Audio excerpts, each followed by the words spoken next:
The new Corsair 4000D is weird. Okay, back in 2020, Corsair released the 4000 series cases, which included the 4000D Airflow and the 4000X, with the Airflow variant doing very well. The 4000D Airflow came in black and white with RGB and non-RGB options, and then shortly after, the larger 5000 series came out with similar features. So now in 2025, Corsair has revamped that series, calling it the Frame 4000 series. And as far as I know, I think it's just the 4000D variant and not the X. And the new case has ambitions, but it doesn't quite hit the same. Let's take a look. Now, I have never officially reviewed the original 4000 series back when it was released, but I have built in it multiple times as the 4000D Airflow served as my secondary workstation for a couple years, and I've also used it in a couple videos as well as client builds like this one with the Hydra X custom loop. So with that being said, let's start from the top and work our way into the new Frame 4000D. First thing is pricing and options. Just like the original, you get black or white and also RGB and non-RGB. Now, Corsair had limited samples and only sent me the black one, so I don't have the white one on camera. The non-RGB base model launches at $94, and the RGB version comes in at $109 with 3 pre-installed 120RS ARGB fans. It is slightly larger than the original 4000D, but still smaller than the 5000D. I'm going to put both comparisons on the screen with their numbers, so feel free to pause the video at any time. Okay, let's start with the front panel cover, and I have quite a bit to say about just that. I got mixed feelings about this one. Like I said at the start of the video, this case is weird. Metal quality, thickness, and texture is just as good as the old 4000, except they got the new tri-spoke pattern going compared to the triangles on the previous generation. The perforation also pops out like a 3D cut instead of the flat 2D from the last gen, which I think is pretty cool. Then the Corsair name printed on the bottom front. I personally like the simple sales logo better from the original 4000.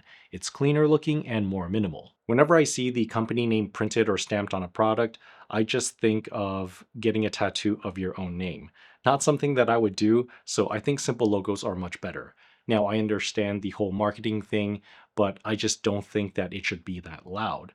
And if a company were to put their name on a product, I think it should be in an area where it's kind of out of sight from a day-to-day use, like under the panel here or inside or in the back of the case. The front panel cover comes off by tugging, which gets you to the fine mesh dust filter. And the way this dust filter comes on and off feels a bit odd. The dust filter is removed and installed with the tab at the bottom that you pull from, but on the original 4000D, you pull from the top, which feels better and more intuitive. Because when you anchor the dust filter down first into the front panel and close it up top, it's easier than trying to aim the anchor into the top first and closing at the bottom. Just trust me on this. If you ever walk into a store like a Best Buy or Micro Center and you see the new 4000D on display, just try it for yourself. It's not that big of a deal, but it is a little bit awkward.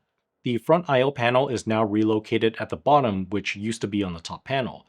This includes your power button, audio jack, 2 USB-A, and 1 USB-C connection. Now, from a functional and aesthetic perspective, I think it's a 50-50 depending on your tower placement for your setup. If your tower is on the table, then the bottom front I/O ports are probably easier to plug and play versus reaching over or having to stand up and plug in on the top. But if your tower is on the floor, under, or next to the desk, then it's probably easier if the I/O ports were on top of the case.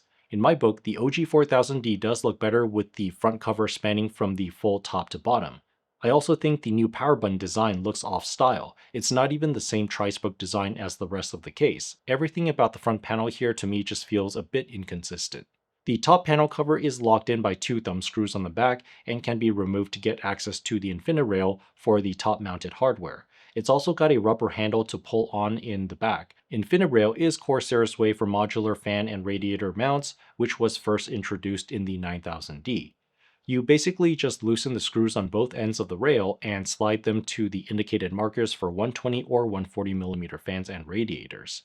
The InfiniRail mounting system is also available on the front panel as well. There are also these optional plastic clips for mounting your fans and radiators onto the InfiniRails. They are optional because you can already mount onto the rails themselves. Using them would just be for cosmetics because mounting fans onto the rails would essentially cover a bit of the edge on the fans. Side glass panel is secured via 2 thumb screws on the back and you just pull out. Difference between the two generations is that the original 4000 spans the whole glass from top to bottom, while the new one stops where the PSU shroud is. The PSU shroud is also secured via 1 thumb screw from the back, pulls out like so, and gives you easy access to handle your cable management during the build process. The PSU shroud is also modular, where by default there is a white translucent plastic sheet that hides the content behind it. You can also swap this out for the black sheet that comes in the hardware box, which will give a different effect and just block everything out. Or you can just not use either one and go naked for some airflow through the PSU chamber. For example, you can mount up to 2 120 fans in the midplate above the PSU if you just wanted some extra air intake. At the bottom of it, you do also have a dust filter for your PSU that pulls out towards the side. And I have no idea why they have this flange here. I haven't quite found out a function for it except it being a vanity cover to semi-hide the cables coming through. I'm not quite sure, because if the job is to hide the cables, it should have just been straight solid flat with no cutouts similar to what they did on the 5000D. The PSU shroud also has 2 mounting positions for riser cable if you're planning for a vertical GPU mount. The PCIe slot bracket in the back here can be flipped 90 degrees, so there's no need for a separate vertical bracket. This is actually a better vertical GPU solution compared to the original 4000D, which forced the GPU placement pretty much right up against the glass panel with barely any breathing room for your GPU fans. So I would say the point here goes to the new 4000D. Motherboard tray can support up to eATX like this MSI Z790 Ace, as well as back connect motherboards like Project Zero and Asus BTF. There's also a side panel bracket here that serves as a clean cover for this side of the chamber, which has an anti-sag support arm for your graphics card and can also be adjusted based on height. The backside panel is held together via 2 thumb screws, just like the glass panel, pulls out like so to where you can get access to all your cable management back here. It's also got a magnetic dust filter for the ventilated side-mounted radiator and fans. Now that side panel bracket from the front I mentioned earlier has 2 mounting positions. You can set it a bit farther away from the motherboard if you're running an eATX. However, it is still a very tight turn for your 24-pin if you don't have flexible cables, or you can just ditch this side panel altogether. Now alternatively, the side panel bracket can be removed and swapped out completely with the mounting bracket for your fans and radiator, which comes in your hardware box, and it will provide more clearance for your 24-pin cable. And if you do use the side mounting bracket, they do give you a secondary bracket for your GPU support arm that will need to be swapped over from that default side panel cover. Note that this secondary GPU support bracket cannot be used if you're mounting an eATX board. There is also this extra thin magnetic flap that they give you in the hardware box, which is used to hide your cables on the motherboard tray to make things look a tiny bit cleaner. And that secondary GPU arm would essentially go on top of that and be screwed in from the back. As for storage, they provide 2 trays, one behind the motherboard and one down in the PSU chamber.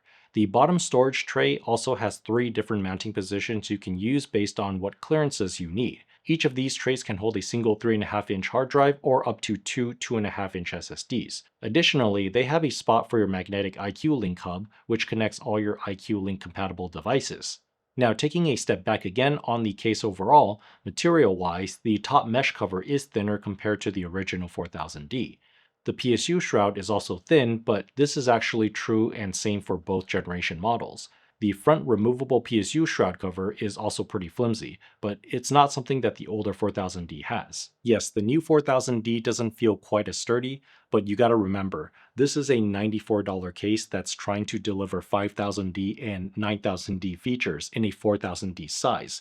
Now, that's very ambitious, but not impossible. But I'll give you my full summary later at the end of the video. Right now, I want to dive into the hardware clearances. Corsair didn't give me exact numbers or an official manual for this review sample, but I can already tell you it's plenty big for any CPU air cooler you want, like the bulky Noctua NHP1 or NHD15. GPUs can still fit big boys like the Strix 4090 with plenty of space left for a front-mounted radiator. In comparison, the original 4000D can still clear the 4090 Strix, but it just won't have room for a front-mounted radiator. PSU clearance is about 220mm if you're using the hard drive tray and have it mounted closest to the PSU. Rear panel can fit a 120 or 140mm fan. It can also fit a 120mm radiator as big as EK. This is important to mention because EK hardware typically does run a bit bigger and wider than other brands, so if it can fit EK, chances are it can fit other brands.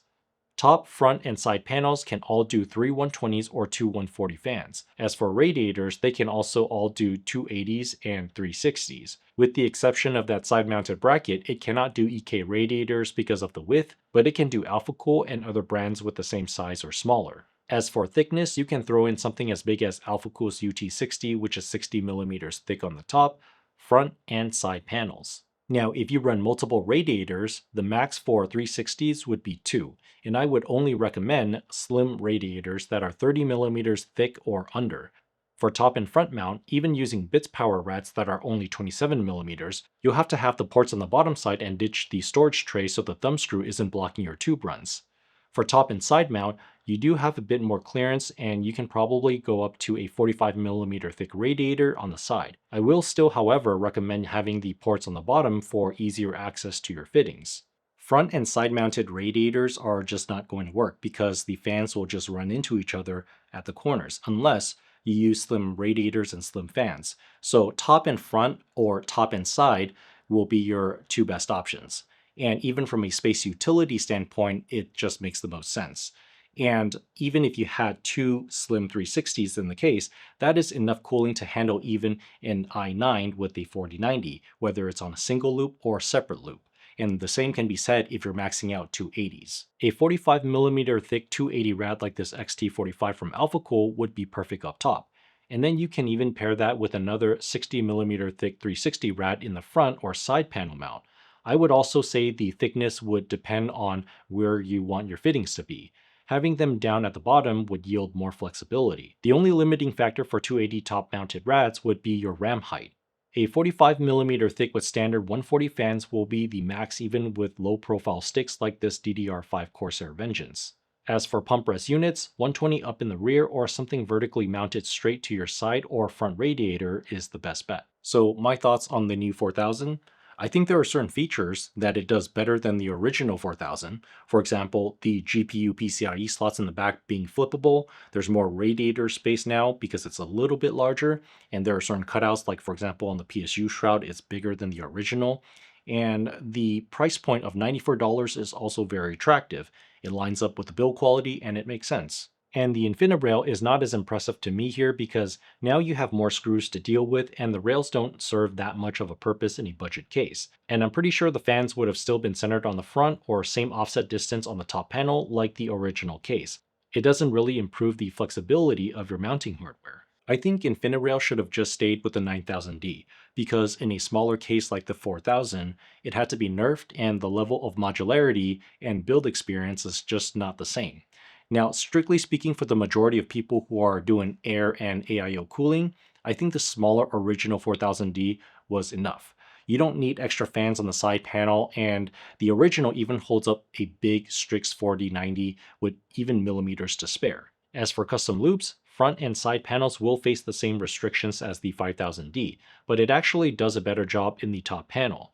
5000D mounting position is centered at the top, which means thick radiators will run into your motherboard VRM heatsinks, so you can only use slim rads here with standard fans as the max. New 4000D has the mounting positions closer to the glass panel side and goes past the motherboard VRM heatsinks. Like I mentioned at the start, the new 4000D is a weird case, and in my honest opinion, the OG 4000 and 5000 still look better, especially on that front panel. But I think it does a better job than the 5000D in terms of radiator placement, but it underdelivers on the 9000D's InfiniRail. And at the time of making this video, the original 4000 went on sale down to $74, with the RGB variant going down to $99. So given the choices, I would personally still pick the original 4000 or just go with the 5000. And if I were to redo the design, I would just keep the original 4000D, add the flippable PCIe slots in the back for vertical GPUs, throw in back connect motherboard support, cut that PSU shroud from the front farther back like the new 4000D for better front radiator support, drop the InfiniRail system, and keep everything else the same. In fact, OG 4000 can still do double radiators, a slim 360 on the front and 240 or 280 on top if you use a GPU water block.